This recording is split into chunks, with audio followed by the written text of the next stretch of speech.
नमस्ते दोस्तों। आज हम एक ऐसी यात्रा शुरू कर रहे हैं जो आपके बटुए से ज्यादा आपके दिमाग के बारे में है।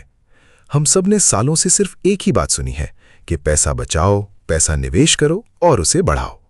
लेकिन दुनिया के सबसे बेहतरीन लेखकों में से एक मॉर्गन हाउसेल अपनी नई किताब the art of spending money में एक बिल्कुल अलग बात कह रहे हैं। वो कहते हैं कि पैसा कमाना एक स्किल हो सकती है, लेकिन पैसा खर्च करना एक बहुत बड़ी कला है। और यकीन मानिए, हम में से ज्यादातर लोग इस कला में बहुत कच्चे हैं। अक्सर हमें लगता है कि पैसा खर्च करना दुनिया का सबसे आसान काम है। बस जेब से नोट निकाला या फोन से यूपीआई कर दिया, हो गया खर्च। लेकिन क्या आपने कभी सोचा है कि दो लोग जो बिल्कुल एक जैसा कमाते हैं, उनकी जीवन शैली और उनकी खुशियों में इतना बड़ा अंतर क्यों होता है? इसका जवाब बैंक के बैलेंस में नहीं, बल्कि उनके खर्च करने के तरीके में छुपा है। हाउसेल इस किताब की शुरुआत एक बहुत ही गहरे सच से करते हैं। वो कहते हैं कि पैसा खर्च करना आपकी पहचान का आईना है। आप अपनी मेहनत की कमाई कहाँ लगा रहे हैं, ये चिल्ला चिल्ला कर बताता है कि आपके संस्कार क्या हैं, आपका बचपन कैसा था और आप खुद को कहाँ देखते हैं। उदाहरण के लिए, एक इंसान ऐसा है जिसने बचपन में बहुत गरीबी देखी है। जब उसके पास पैसा आता है तो उसके खर्च करने के दो ही तरीके होते हैं। या तो वो इतना कंजूस बन जाता है कि अपनी सुख सुविधाओं पर भी खर्च नहीं कर पाता क्योंकि उसे हमेशा गरीबी का डर सताता रहता है, या फिर वो इतना ज्यादा फिजूल खर्ची करने लगता है ताकि वो दुनिया को ये साबित कर सके कि अब वो गरीब नहीं रहा। इन दोनों ही स्थितियों में वो पैसा खर्च नहीं कर रहा, बल्कि उसका बीता हुआ कल उसके पैसे को कंट्रोल कर रहा है। यहीं पर यह किताब हमें रुककर सोचने पर मजबूर करती है। लेखक पूछते हैं कि क्या आप वाकई अपनी मर्जी से खर्च कर रहे हैं या आप किसी सामाजिक दबाव में हैं? हम में से बहुत से लोग सोशल सिग्नलिंग के जाल में फंसे हुए हैं। हम ऐसी चीजें खरीदते हैं जो हमें पसंद भी नहीं होती, सिर्फ उन लोगों को प्रभावित करने के लिए जिन्हें हम खुद पसंद नहीं करते। ये पैसा खर्च करने की कला नहीं, बल्कि पैसे की बर्बादी का सबसे बड़ा रास्ता है। इस सीरीज के दौरान हमें यह समझना होगा कि अमीर होना और अमीर दिखना, इन दोनों के बीच एक बहुत गहरी खाई है। जो लोग अमीर दिखने के लिए खर्च करते हैं, वे धीरे धीरे अपनी सारी संपत्ति को खत्म कर लेते हैं। लेकिन जो लोग अपनी खुशी और अपनी असली आज़ादी के लिए खर्च करते हैं, वही असली मायनों में पैसे का सही इस्तेमाल करना जानते हैं। पैसे खर्च करने का असली मतलब सिर्फ सामान खरीदना नहीं है, इसका मतलब है विकल्प खरीदना। अगर आपके पास पैसा है और आप उसे सही तरह से खर्च करना जानते हैं, तो आप अपने लिए समय खरीद सकते हैं। आप वो काम छोड़ सकते हैं जो आपको पसंद नहीं है। आप अपने परिवार के साथ वो वक्त बिता सकते हैं जो दोबारा कभी लौटकर नहीं आएगा। लेकिन विडंबना देखिए, हम समय बचाने के लिए पैसा खर्च करने के बजाय अक्सर पैसा बचाने के लिए अपना कीमती समय खर्च कर देते हैं। हम सेल में 200 रुपए बचाने के लिए 3 घंटे बर्बाद कर देते हैं, जबकि उन 3 घंटों की असली कीमत उस बचत से कहीं ज्यादा थी। यही वो बारीक अंतर है जो एक आम इंसान और एक आर्थिक रूप से समझदार इंसान के बीच होता है। पैसे का मनोविज्ञान ये कहता है कि जब हम कुछ खरीदते हैं तो हमारे दिमाग में डोपामीन रिलीज होता है, जिससे हमें तुरंत खुशी मिलती है। लेकिन ये खुशी बहुत कम समय के लिए होती है। असली चुनौती उस खुशी को बरकरार रखने की है। अक्सर लोग अपनी आय बढ़ने के साथ अपने खर्च भी बढ़ा देते हैं, जिसे लाइफस्टाइल क्रीप कहा जाता है। ये एक ऐसा जाल है जिसमें फंसने के बाद इंसान कभी आज़ाद नहीं हो पाता। उसे लगने लगता है कि अब बड़ी कार और बड़ा घर उसकी ज़रूरत है, जबकि वो सिर्फ उसकी बढ़ी हुई ईगो की मांग होती है। खर्च करने की कला हमें सिखाती है कि कैसे हम अपनी ज़रूरतों और अपनी इच्छाओं के बीच एक महीन लकीर खींचें। जब तक हम ये नहीं सीखेंगे, हम चाहे जितना कमा लें, हमेशा खुद को तनाव में ही पाएंगे। मॉर्गन हाउसेल कहते हैं कि पैसा खर्च करना असल में एक सोशल गेम बन गया है।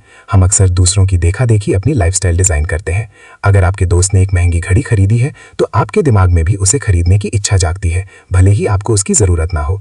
इसे एनवी यानी ईर्ष्या आधारित खर्च कहा जाता है। समझदार खर्च करने वाला व्यक्ति वो है जो अपनी खुशी की चाबी अपने पास रखता है, दूसरों के हाथ में नहीं। आपको ये समझना होगा कि दुनिया में किसी के पास इतना समय नहीं है कि वो आपकी चीजों को नोटिस करे। लोग सिर्फ अपनी दुनिया में व्यस्त हैं।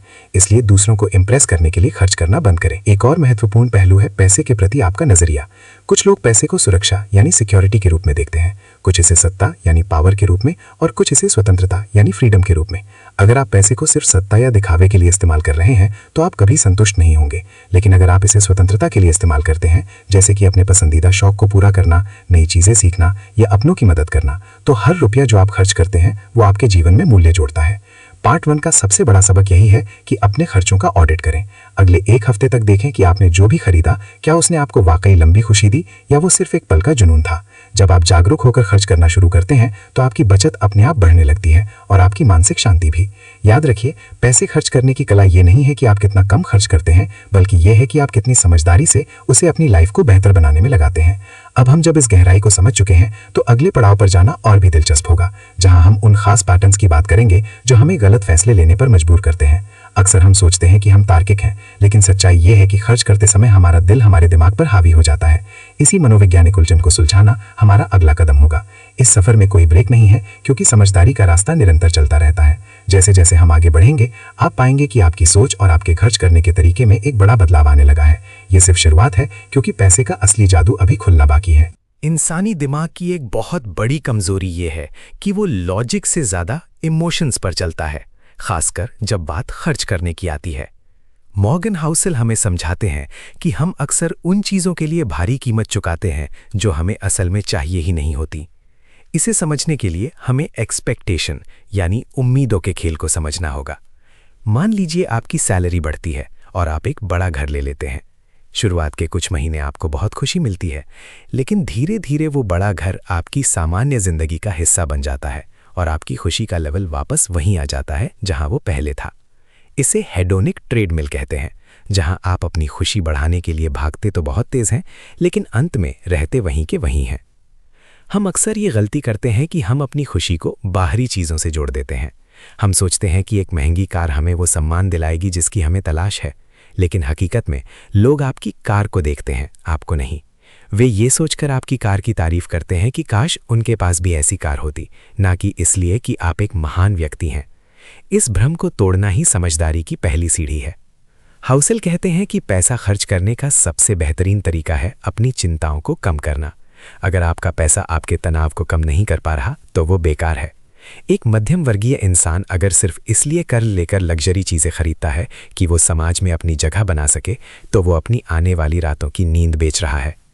यहाँ हमें एक और महत्वपूर्ण बात समझनी होगी, और वो है पैसे की उपयोगिता। हर इंसान के लिए पैसे की कीमत अलग होती है। एक अमीर व्यक्ति के लिए 1000 रुपए का खर्च शायद कोई मायने ना रखे, लेकिन एक संघर्ष करने वाले इंसान के लिए वही 1000 रुपए पूरे हफ्ते का राशन हो सकते हैं। लेकिन समस्या तब आती है जब हम दूसरों के खर्च करने के तरीके की नकल करने लगते हैं, बिना अपनी आर्थिक स्थिति को समझे। सोशल मीडिया के इस दौर में ये समस्या और भी गंभीर हो गई है। हम दूसरों की छुट्टियों और उनकी महंगी डिनर की तस्वीरें देखते हैं और हमें लगता है कि हमारी जिंदगी बोरिंग है। हम अपनी अंदरूनी खुशी की तुलना दूसरों की बाहरी दिखावट से करने लगते हैं। ये एक ऐसा जाल है जिसका कोई अंत नहीं है। समझदार खर्च करने वाला व्यक्ति हमेशा कंफर्ट और स्टेटस के बीच का फर्क जानता है। कंफर्ट वो है जो आपके शरीर और मन को आराम दे, जैसे कि एक अच्छी क्वालिटी का गद्दा या स्वास्थ्यवर्धक भोजन। स्टेटस वो है जो सिर्फ दूसरों की नज़रों में आपकी कीमत बढ़ाए। हाउसेल का मानना है कि जो लोग कंफर्ट पर खर्च करते हैं वे लंबे समय तक खुश रहते हैं, जबकि स्टेटस पर खर्च करने वाले लोग हमेशा एक अज्ञात दौड़ में भागते रहते हैं। खर्च करने की कला में ना कहना सीखना बहुत ज़रूरी है। उन खर्चों को ना कहना जो आपकी जेब पर भारी पड़ते हैं, और उन इच्छाओं को ना कहना जो सिर्फ दूसरों को दिखाने के लिए पैदा हुई हैं। एक और दिलचस्प बात यह है कि पैसा खर्च करना अक्सर हमारे बचपन के अभावों को भरने की कोशिश होती है। अगर किसी ने बचपन में खिलौनों के लिए तरसा है, तो मुमकिन है कि बड़ा होने पर वो खिलौनों जैसी बड़ी चीज़ों पर बेतहाशा खर्च करे। ये एक मनोवैज्ञानिक घाव है जिसे हम पैसों से भरने की कोशिश करते हैं, लेकिन सामान से कभी भी भावनाओं के घाव नहीं भरते। सच्ची वित्तीय स्वतंत्रता तब आती है जब आप इस बात से बेपरवाह हो जाते हैं कि दुनिया आपके बारे में क्या सोचती है। जब आप अपने पैसे को अपनी शांति, अपने स्वास्थ्य और अपने ज्ञान पर खर्च करना शुरू करते हैं, तब आप असल मायने में आर्ट ऑफ स्पेंडिंग को मास्टर कर लेते हैं। खर्च करने का एक और पहलू है अनुभवों का संचय। चीज़ें टूट सकती हैं, पुरानी हो सकती हैं या चोरी हो सकती हैं, लेकिन एक अच्छी यात्रा या एक नया हुनर सीखने का अनुभव हमेशा आपके साथ रहता है। वैज्ञानिक शोध भी बताते हैं कि अनुभवों पर किया गया खर्च हमें भौतिक वस्तुओं के मुकाबले कहीं ज़्यादा और लंबे समय तक संतुष्टि देता है। इसलिए अपनी लिस्ट में उन चीज़ों को प्राथमिकता दें जो आपकी रूह को सुकून दें। ये निवेश ही आपको भविष्य में वो कहानियाँ देगा जो आप दूसरों को सुनाना चाहेंगे। पैसा सिर्फ संचय करने के लिए नहीं है, बल्कि इसे एक ईंधन की तरह इस्तेमाल करना चाहिए जो आपकी ज़िंदगी की गाड़ी को यादगार रास्तों पर ले जा सके। जैसे जैसे हम इस बात को गहराई से समझते हैं, हमें ये भी देखना होगा कि हमारे रोज़मर्रा के छोटे छोटे खर्च कैसे हमारी बड़ी तस्वीर को प्रभावित करते हैं। अक्सर हम बड़े खर्चों पर तो बहुत सोचते हैं, लेकिन वो छोटे खर्चे जो धीरे धीरे हमारी जेब खाली करते हैं, उन्हें नज़रअंदाज कर देते हैं। एक कप महंगी कॉफ़ी रोज़ पीना शायद आपको बड़ी बात ना लगे, लेकिन साल के अंत में वही पैसा एक बड़ी वैकेशन का बजट हो सकता था। ये कंजूसी नहीं है, ये प्रायोरिटाइजेशन यानी प्राथमिकताओं को तय करना है। जब आप अपनी प्राथमिकताओं के प्रति स्पष्ट होते हैं तो आपका पैसा अपने आप सही दिशा में बहने लगता है। यही वो मानसिक स्पष्टता है जो हमें अगले पड़ाव की ओर ले जाएगी, जहां हम ये सीखेंगे कि कैसे अपने भविष्य और वर्तमान के बीच एक सटीक संतुलन बिठाया जाए। भविष्य और वर्तमान के बीच का ये संतुलन ही असल में वो बारीक धागा है जिस पर हमारी पूरी जिंदगी टिकी होती है। मॉर्गन हाउसेल तर्क देते हैं कि ज्यादातर लोग या तो पूरी तरह भविष्य के लिए जीने लगते हैं या फिर सिर्फ आज के मजे में डूब जाते हैं। जो लोग सिर्फ भविष्य के लिए बचाते हैं वे अपनी जवानी और उन सुनहरे मौकों को खो देते हैं जब वे वाकई पैसे का आनंद ले सकते थे। दूसरी ओर जो सिर्फ आज के लिए खर्च करते हैं वे अपने बुढ़ापे और आने वाले संकटों को दांव पर लगा देते हैं। समझदारी इसी में है कि आप अपने पैसे का एक हिस्सा कल को सुरक्षित करने के लिए रखें और दूसरा हिस्सा आज को जीने के लिए। खर्च करने की कला हमें यह सिखाती है कि हम हर उस खर्च को एक निवेश के रूप में देखें जो हमारे जीवन की गुणवत्ता को बढ़ाता है। एक बड़ा भ्रम यह है कि बचत का मतलब खुद को तकलीफ देना है, लेकिन असल में बचत का मतलब है अपनी भविष्य की आज़ादी को खरीदना। जब आप किसी फालतू चीज पर पैसा खर्च नहीं करते तो आप असल में वो पैसा अपने भविष्य के उस समय के लिए बचा रहे होते हैं जब आप शायद काम नहीं करना चाहेंगे या अपनी पसंद का कुछ करना चाहेंगे।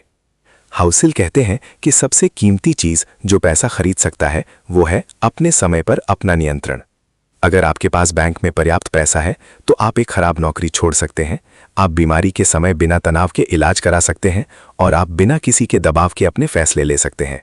यही पैसे की असली उपयोगिता है, न कि तिजोरी में जमा सोने के सिक्के। हमें इस बात पर भी गौर करना चाहिए कि हमारे खर्च करने की आदतें हमारे रिश्तों को कैसे प्रभावित करती हैं। अक्सर परिवारों में झगड़े की बड़ी वजह पैसा नहीं बल्कि पैसा खर्च करने का नजरिया होता है।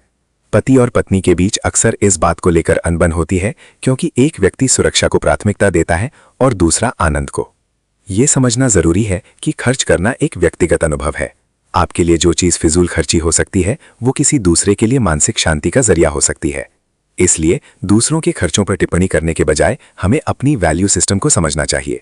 जब आप अपनी वैल्यूज के हिसाब से खर्च करते हैं तो आपको कभी भी पैसे की कमी का मलाल नहीं होता, चाहे आप कम ही क्यों ना खर्च कर रहे हों।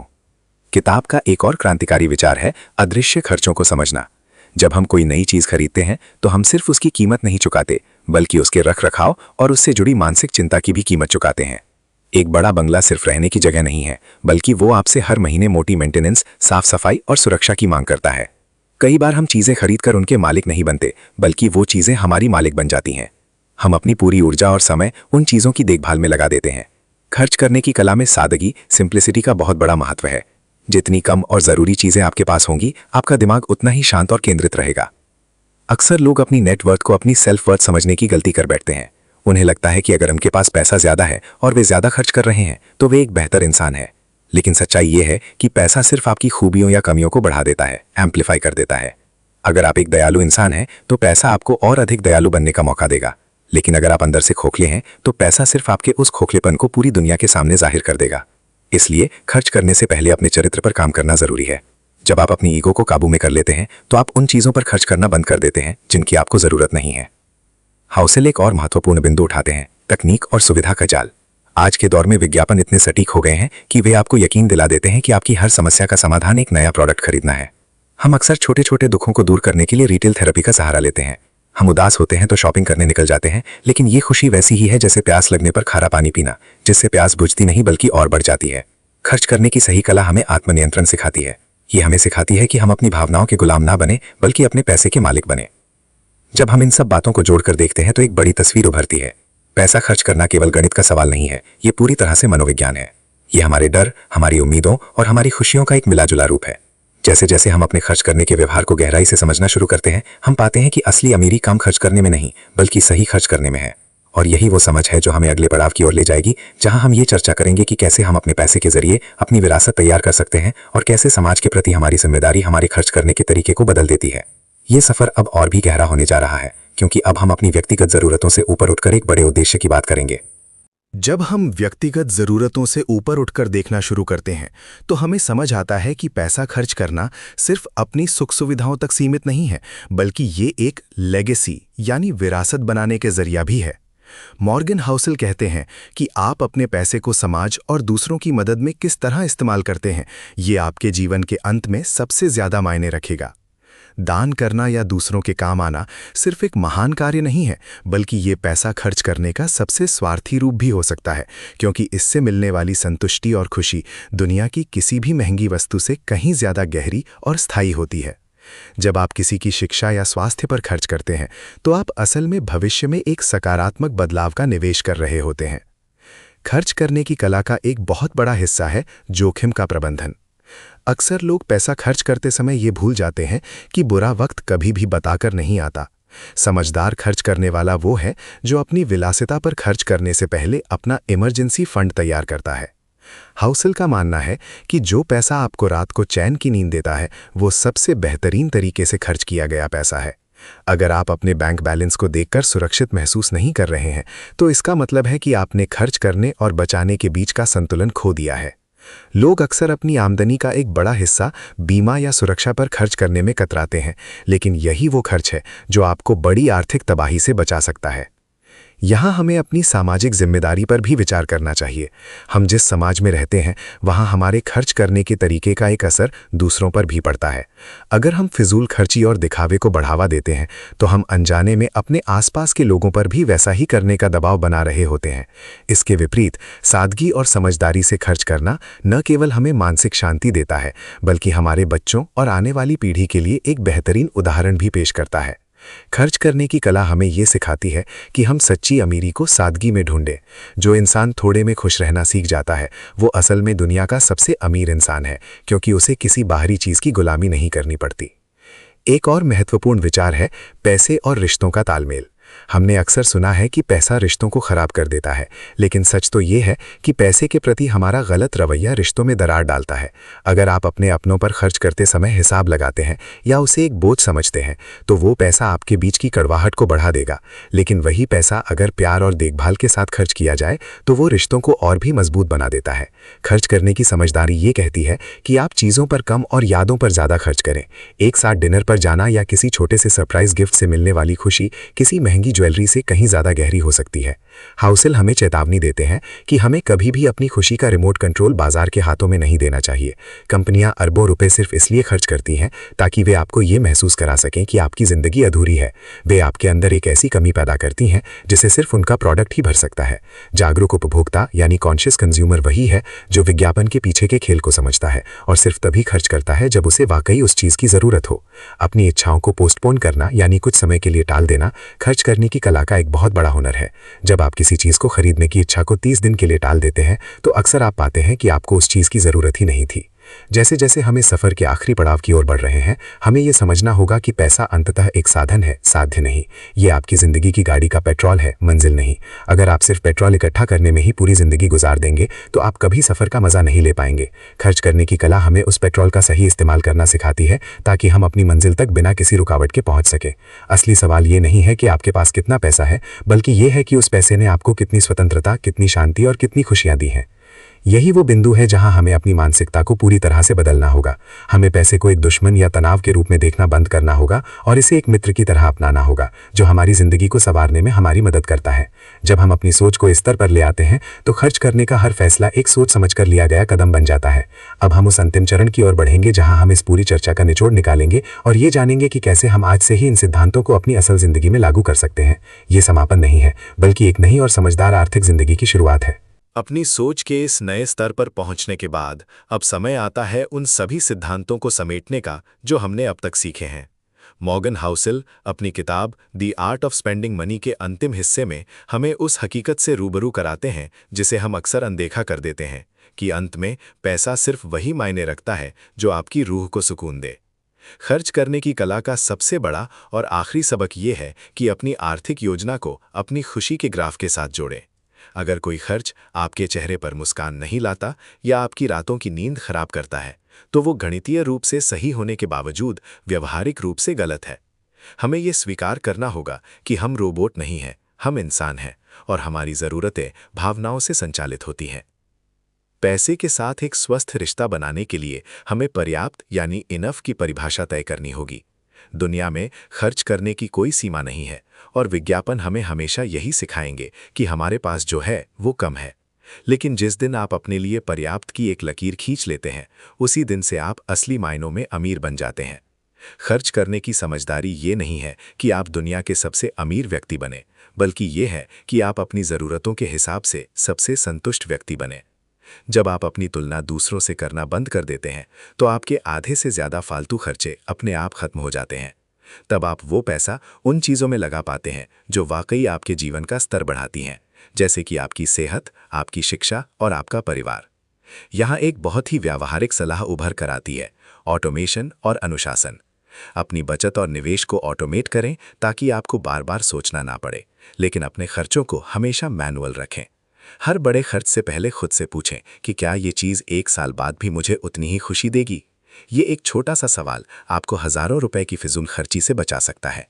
हाउसिल कहते हैं कि समझदार खर्च करने वाले लोग अक्सर अदृश्य तरीके से जीते हैं। उनकी अमीरी उनके कपड़ों या कारों में नहीं, बल्कि उनके बैंक बैलेंस और उनके खाली समय में दिखती है। वे वो लोग हैं जो मंगलवार की दोपहर को बिना किसी तनाव के अपने बच्चों के साथ पार्क में खेल सकते हैं, क्योंकि उन्होंने स्टेटस खरीदने के बजाय आज़ादी खरीदी है। इस किताब का निचोड़ ये है कि पैसा खर्च करना आपके डर और लालच के बीच का एक संतुलन है। डर आपको भविष्य के लिए ज़रूरत से ज़्यादा कंजूस बना सकता है और लालच आपको आज की झूठी शान में डुबो सकता है। इन दोनों के बीच का जो रास्ता है वही आर्ट ऑफ स्पेंडिंग है। अपनी गलतियों से न डरें, क्योंकि हर गलत खर्च आपको एक सबक देकर जाता है। महत्वपूर्ण ये है कि आप उन गलतियों को दोहराएं नहीं। जैसे जैसे आपकी उम्र बढ़ती है, आपके खर्च करने की प्राथमिकताएं भी बदलनी चाहिए। जो चीज़ें 20 साल की उम्र में ज़रूरी लगती थीं, शायद 40 की उम्र में वे बेमानी हो जाएं। इस बदलाव को स्वीकार करना और उसके अनुसार अपने खर्चों को ढालना ही वित्तीय परिपक्वता है।